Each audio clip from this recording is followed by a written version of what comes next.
This could be the best deal yet.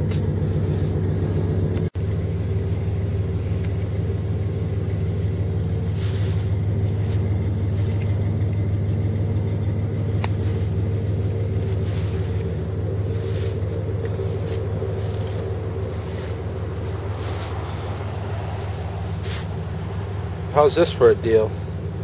Driving down the road in the wagon, see this grill. It says free. I said, this grill is kind of nice.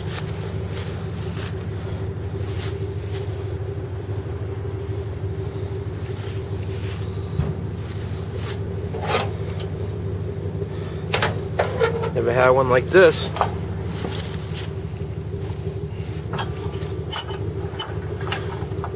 Crank the level. Comes with the little chimney starter. So the guy comes out of his garage and he says, "Oh, you need a hand loading that up?" I said, "Oh yeah, this thing's awesome." He said, "Hey,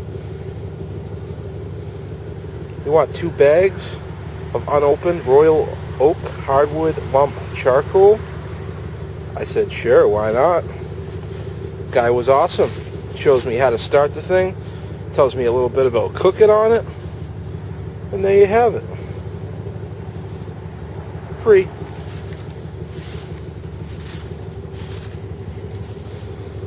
He said his wife told him to push it out to the curb because she's sick of lighting it.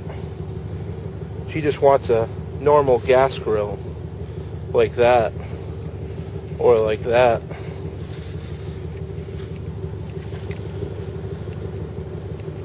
I said, why don't you push her out to the curb with a free sign?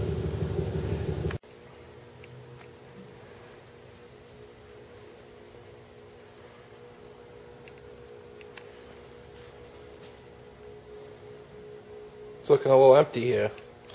Oh well. Well, on top of all the scrapping I do save up some precious metals, if you would.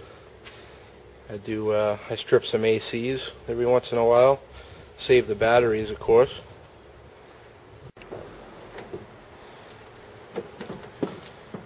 Got some number 2 copper. Got some brass. Got some aluminum.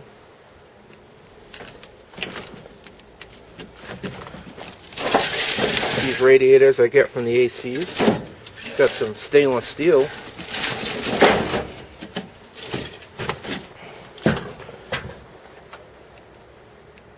And then of course I cut off all the cords off all the appliances that I scrap. Just keep on throwing them in a barrel. It all adds up. Usually I have way more than this, but I just decided there wasn't much going on today. And since I got that new grill, I'm going to cash this stuff in and buy me some meat. Maybe even a couple of beers. So this stuff I take a ride into Rhode Island. There's a little scrapyard that they don't buy cars or anything like that, but they buy all this stuff and they pay way more than where I usually go. So I take the ride and get the few extra bucks. And I do have a couple of converters. Those are separate money. I have a guy that comes here and buys those from me. He buys those and aluminum wheels. Pays the most. And he also buys batteries, but I only have 3, so I'm just going to take them with me and cash them in over there.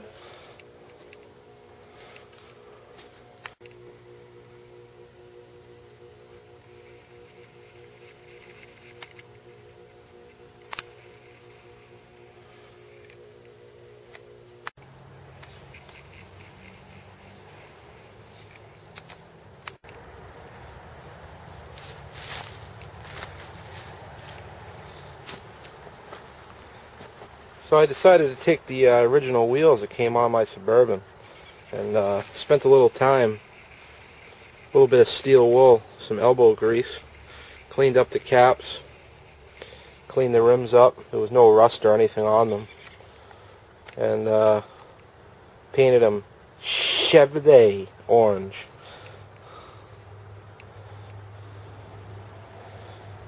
Kind of gave it a little different look. I also had these tires, 235 75 15s, that I scored. If you remember, they were on aluminum wheels in the back of that wagon, in the Caprice wagon I got. So I mounted all 4 tiger paws, matching, nice tread, on the original wheels. I figured I'd try it. I kind of like it. What do you think?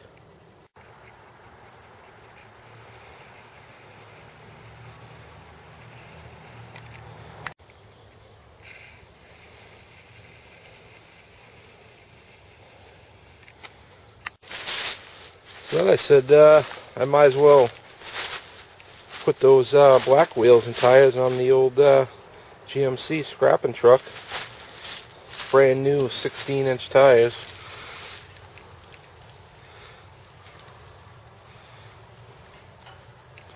Brand new 245 75 16s.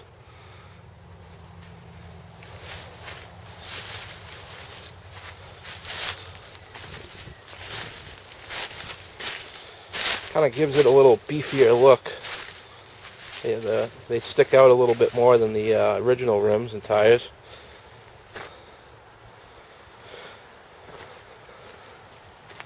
Also, it's nice to have some nice tread on there for the winter coming.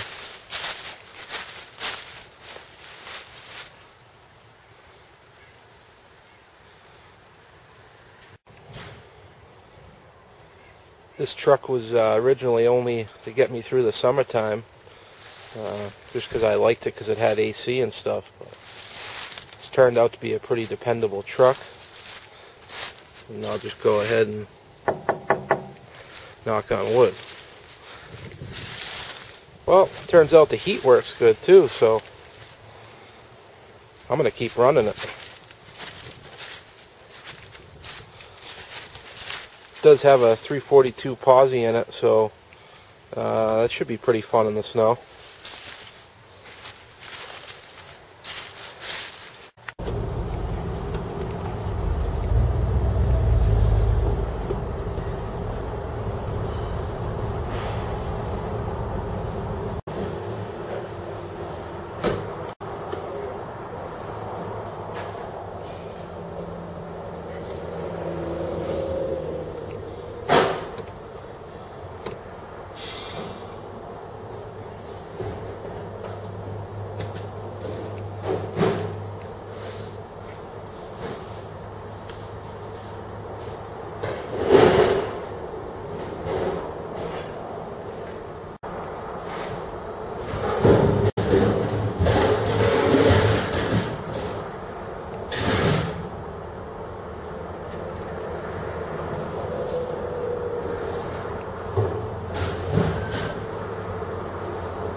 Got the chimney warming up, and we're gonna make some, oh yeah, beer can chicken.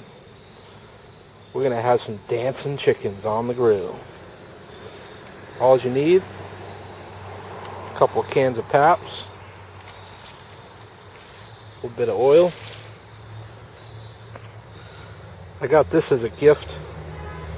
Just this opens up and it's just got like a bunch of little bags of seasoning in it. But if you don't have this, you can just make up your own seasoning or just salt and pepper. It doesn't really matter. You don't need much because these chickens are going to go out and they like to drink when they dance. Oh yeah. So basically it's pretty simple. All you really got to do is take a little bit of that oil and just rub it all over the chickens, all over the place. And then you just want to rub some of that seasoning on there. Don't be shy with that. And then basically what you're going to do, I have this one holder. Can't find my other one, but you don't really need it. That's just kind of cheating really, but if you do it right, chicken is just going to sit right on the can. Just going to stick it right up there. What you're going to want to do is drink half the can, and then the chickens are just going to sit right on the cans like that, and they're going to look like they're dancing.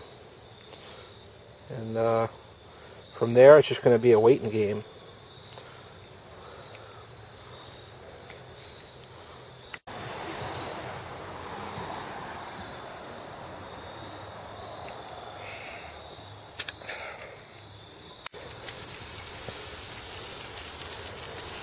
Chickens are ready to go out dancing. So as you can see, I got that one stand, but it's not hard to steady it on the can. Just kind of use the legs to keep it up. You can see we got the indirect heat going. You want the charcoal over here. You don't want that chicken right above the heat.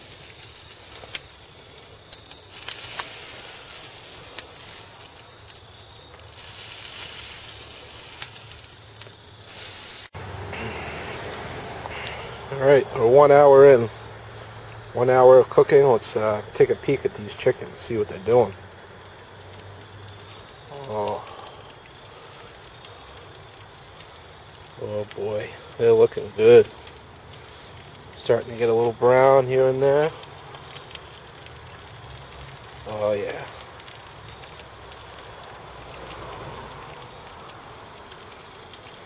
I was just sitting here. So I was just sitting here and I realized everything here was free. Everything I got was free. What do we got over here? That grill, free. Little smoker, free. Old school charbroil, free. That little grill, free. You know about that one. Lawn chairs, scrap picked, free. Free. Cinder blocks, free. The wood that's in it was free. The only thing I actually paid for was the chicken. Oh yeah, chainsaw was free. Runs fine. Side of the road. Yep.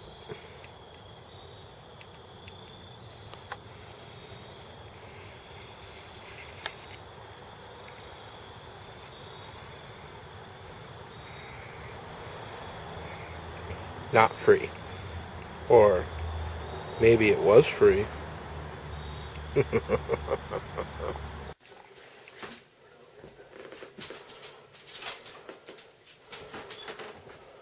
Dancing chickens.